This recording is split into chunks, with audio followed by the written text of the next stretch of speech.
Welcome to The Explainer. When it comes to investing, there is so much noise out there, it can be overwhelming. So today, we're going to cut right through all of that and build a clear, simple roadmap for anyone who wants to start investing their money wisely. So here's our plan. We're going to walk through this journey in 5 really clear steps. We'll kick things off by understanding why investing is so critical in the first place. Then we'll get into the actual accounts and products you can use, cover the strategies for success, and finally, we'll look at the powerful results you can get from being consistent over the long term. Okay, let's dive right in.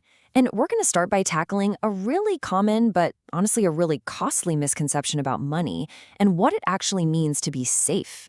So let me ask you something. Is your cash actually losing value while it's just sitting there in the bank? It might sound like a trick question, right? But the answer, believe it or not, is almost always yes.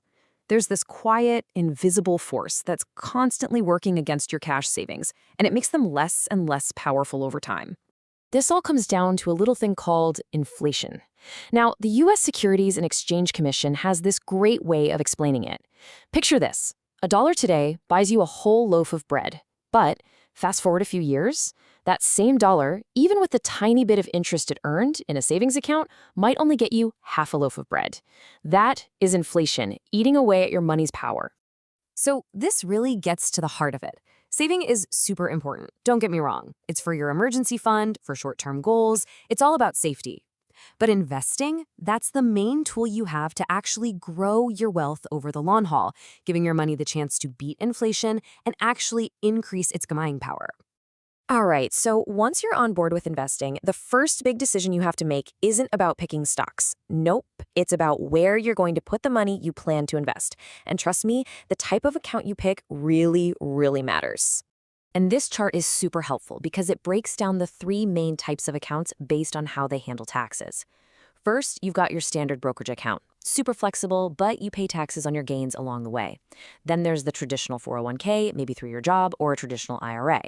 That gives you a tax break right now on your contributions, but you pay taxes later when you take the money out in retirement. And then there's the Roth IRA, which is the complete opposite. You put in money that's already been taxed, but then your qualified withdrawals in retirement are 100% tax-free. Okay, so you've picked an account. Now what? What do you actually fill it with?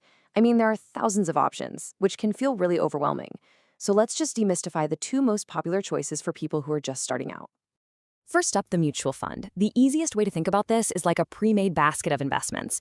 Instead of you having to go out and research and buy dozens of individual stocks or bonds, a professional manager does all that heavy lifting for you and builds a diversified portfolio. Now, an ETF or exchange-traded fund is really similar. It's also a basket of investments. But the main difference, and this is a big one, is all about how you buy and sell it. You see, ETFs trade on stock exchanges all day long, just like an individual stock would. And this right here perfectly shows that key practical difference. With an ETF, you know the exact price you're getting the second you click buy. But with a mutual fund, you put your order in, and the price isn't actually finalized until the market closes. That flexibility is a huge reason why so many investors love ETFs. A really simple and frankly incredibly powerful strategy is to just start with index funds. These can be either mutual funds or ETFs. The whole idea here is that instead of trying to be a genius and beat the market, these funds just aim to match the performance of a big market index like the S&P 500.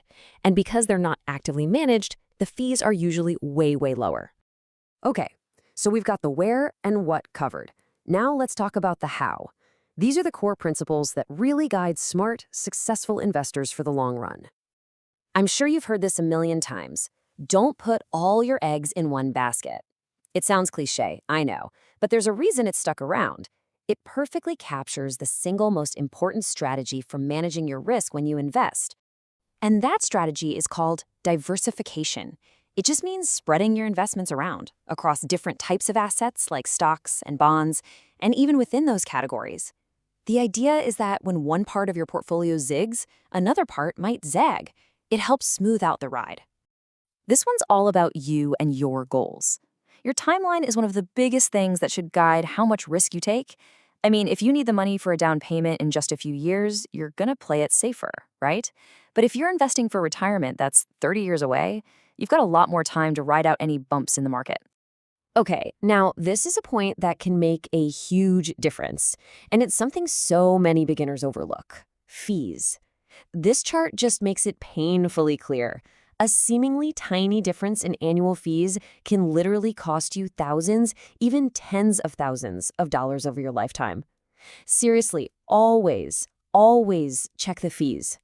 So, after all that, why bother? What's the big payoff? Well, let's look at the incredible result that comes from putting these ideas to work early and consistently. This, right here, is the real magic of investing. It's called compounding or compound interest. It's what happens when your money starts making its own money. It's like a snowball rolling downhill. It starts small, but over decades, it can turn into something massive. And just look at this. This is the power of time and being consistent.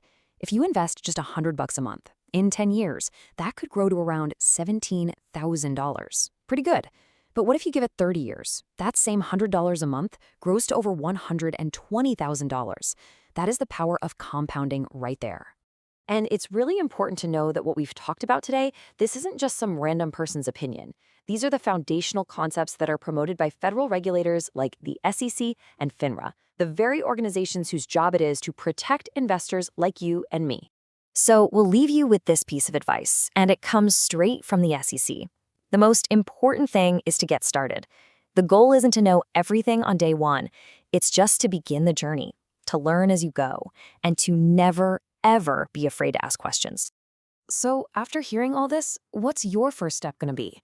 We really hope this roadmap has given you the confidence to start figuring that out, whether that's setting a goal, opening an account, or just making your first small diversified investment. Thanks for watching.